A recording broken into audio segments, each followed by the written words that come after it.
Yo, welcome back everybody to a brand new video here on the second channel. Today we're going to be doing a video where we look at the top 10 best decks in the format post NAIC. I think it's a pretty important thing to look at the best decks now after NAIC. Now that we have a good understanding of what the meta looks like right now, we have a solidified best deck in the format, and we also probably have a good idea as to where the meta is going to be headed as we lead into the World Championships. Even though World Championships does have a brand new set added to it, it might not change the meta too much, and not to mention Cups and Challenges do return on July 1st, which will be in the new season, so there is still a lot to look forward to as we head into the next format and the next season that is going to be ahead of us. And I think it's pretty important to look at the 10 best decks in the format. In all honesty, I have a good understanding of what the top 4, or maybe even the top 5 best decks in the format are. Anything below, like, 5, you could put them in any order you wanted to be honest with you, with how the meta is right now, but at least we now have an understanding of what could be the best decks in the format post-NAIC. If you're going to enjoy the video, make sure to leave a like. If you're new to the channel, make sure to subscribe down below. We're on the road to 15,000 subscribers here on the second channel. And yeah, let me know what you think of the list and all that good stuff. And without further ado, let's get into the top 10 best decks. All right, starting things off at the number 10 spot, I've gone with Future Box. Now, I think that Future definitely is in a decent position post-NAIC. There was a couple that did make it into top 32 and top 64 at NAIC, and I think Future Box is like a perfectly fine deck right now. It is one of those aggressive Iron Hands decks, which does seem to be a common trend right now within our format. Is Iron Hands EX is a very strong card, and any deck that can take advantage of Iron Hands is good due to Iron Hands being a very good card versus both Lugia and obviously Gardevoir EX, which are very strong decks right now. So I think Future Box definitely is in an okay spot. I do have it a bit lower on the list because while the deck is very strong, I do think that it's a little underrepresented, and not to mention, it's not the most consistent deck in the world. It doesn't have an actual draw engine, and it can still lose to Gardevoir. Just because you can use Iron Hands doesn't mean that the deck automatically beats Gardevoir all of a sudden, because you do have to worry about the issue of Screamtail Counter Catcher knocking out your Iron Hands. You can still lose to random Iono spam due to the fact that you don't really have a consistent draw engine. You do have the Mew in the deck, but Mew is not the greatest card on the planet to help you draw cards a lot of the time. But I do think that Future Box is definitely a strong deck, and if you want a deck that can basically beat Lugia pretty easily, you know, you have the Iron Thorns in the deck that you can play, Future Box definitely could be for you. It does have some worries, so one of the big worries, of course, could be the fact that if Charizard gets a lot bigger, this deck will get a lot worse, and it does still have its fair share of awkward matchups. I think your Raging Bull matchup is not fantastic. You do have the Iron Thorns, which does help the matchup a little bit, but it definitely has its rough matchups. But if you want a deck that has an okay matchup in a Gardevoir and a pretty solid Lugia matchup, I do think that Future Box is pretty good right now post-NAIC. All right, next up is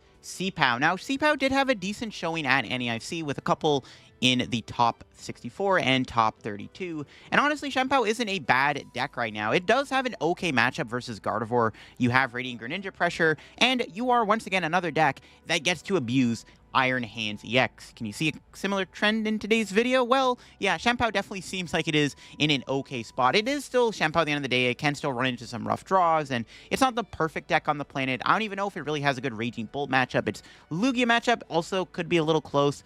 But in all honesty, Shenpao definitely does feel like it is in an okay spot right now. The one thing I would have to worry about if playing Shenpao is the popularity of stall and control decks, and also potentially the popularity of Dragapult, which does seem to be a potential bad matchup for Shenpao. But I did want to include Shenpao on this list. It is a very fragile deck, but it's a fragile deck that does seem to have an okay matchup into Lugia and Gardevoir. I think that can boast for a good time. It's also, its Lost Box matchup seems to be also a little 50-50. That matchup really can come down to a coin flip, because if the Lost Zone player goes first, they can get turn 2 Greninja. If you go first, then usually you get to set up your board by turn 2, and you can run them over, but Shenpao definitely is a pretty solid deck, and there's always going to be the Shenpao diehards in the format.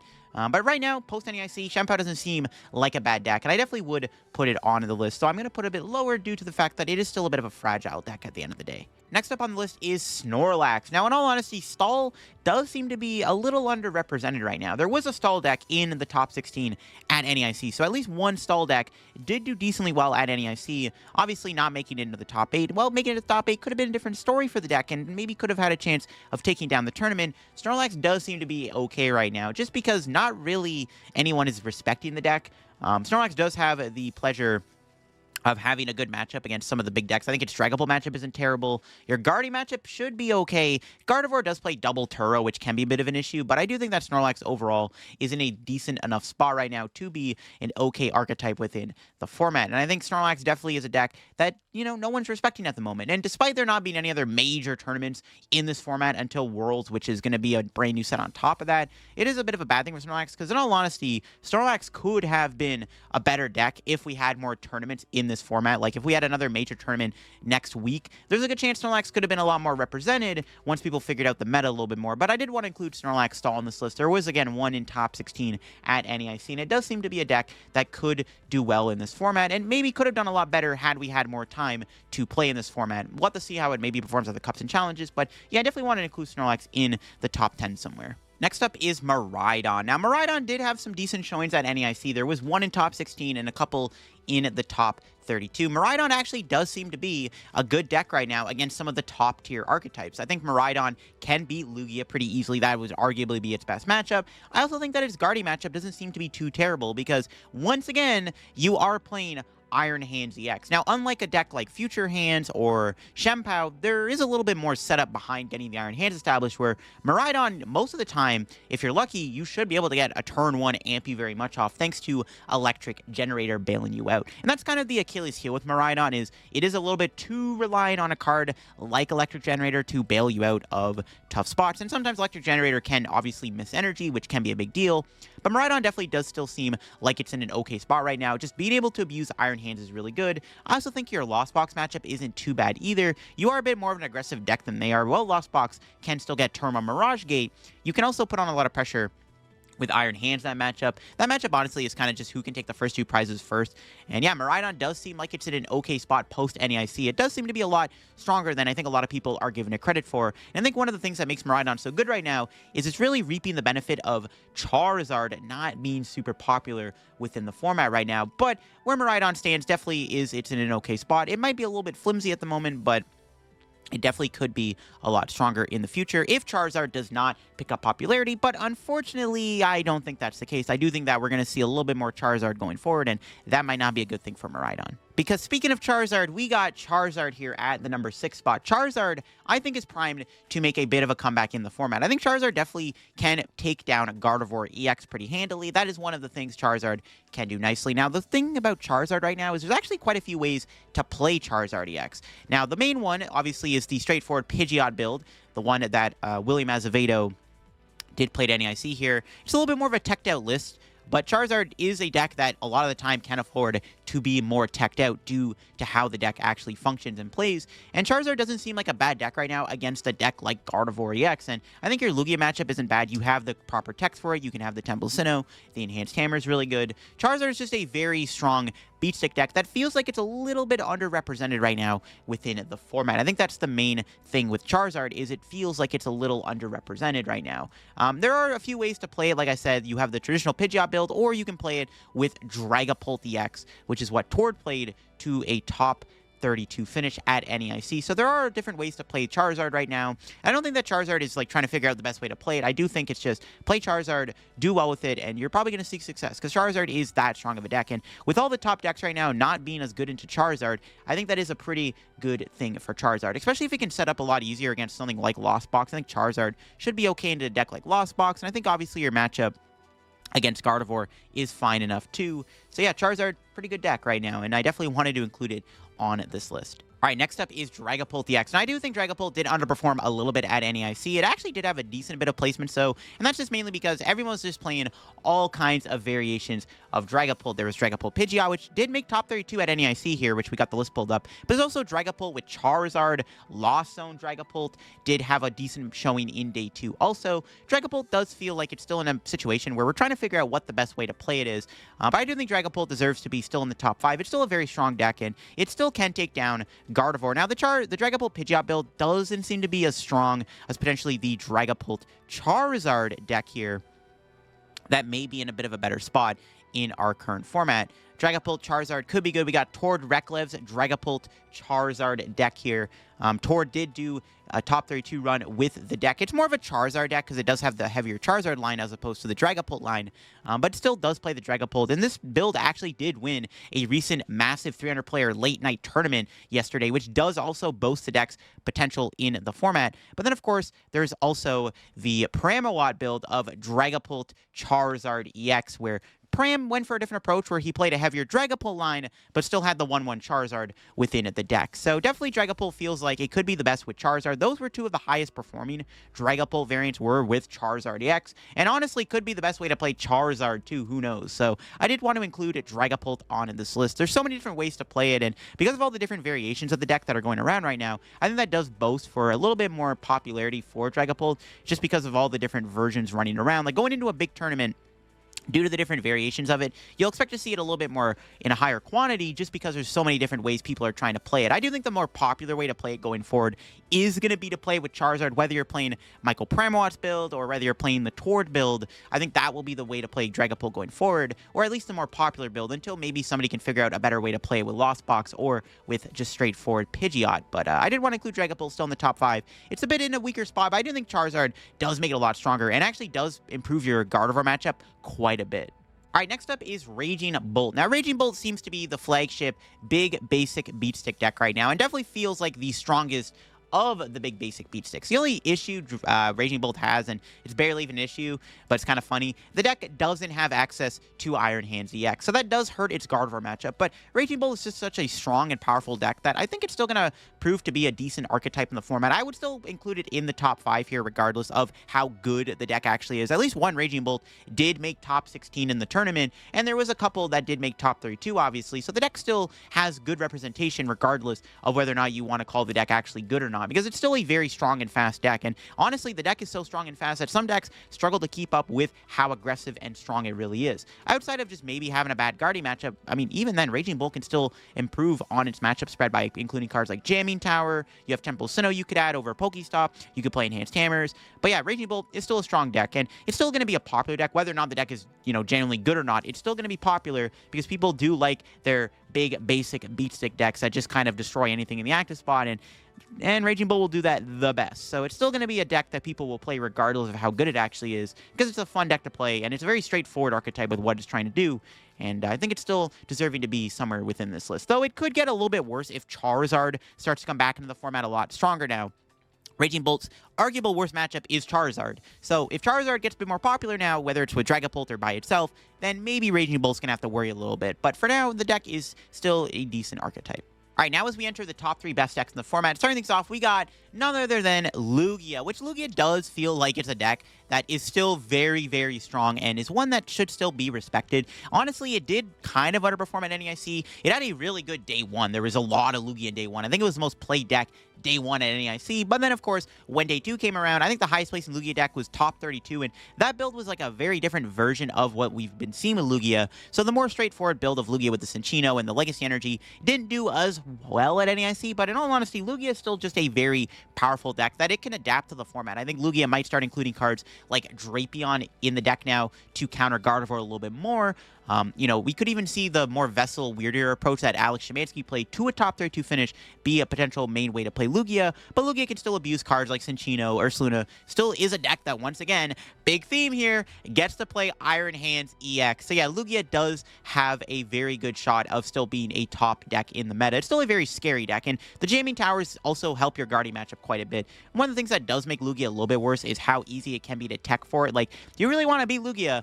Just jam a couple of Temple Sinnohs in your deck, or play a couple of Enhanced Hammers, and all of a sudden, you have a decent time in a Lugia. But Lugia is still a very powerful deck regardless, and I think it's still going to continue to be a top 3 deck in the format. Whether or not, you want to say the 2 other decks are better than it, I think Lugia is still going to be a top 3 deck regardless. And maybe it can go a bit higher if it can adapt to the meta just a little bit more. All right, next up at the number 2 spot is Lost Box. Post NAIC, Lost Box is without a doubt the second best deck in the format. I know it did win NAIC, so in theory it should be number 1, but I don't think Lost Box is quite number 1 just yet, mainly because Lost Box honestly is only as good as its pilot is. I think if you're a really good Lost Box player, you can pilot the deck to more success than an average Joe, but Lost Box is still a very good deck due to its good matchup spread. I think your matchup in Lugia seems good, you have Iron Hands, and of course, the big technology with Lost Box going forward is that one of Iron Thorns, which might actually improve a matchup like Charizard a little bit more, which is another matchup that this deck could struggle against. You don't really have a good way to one-shot Charizard, which is kind of the issue.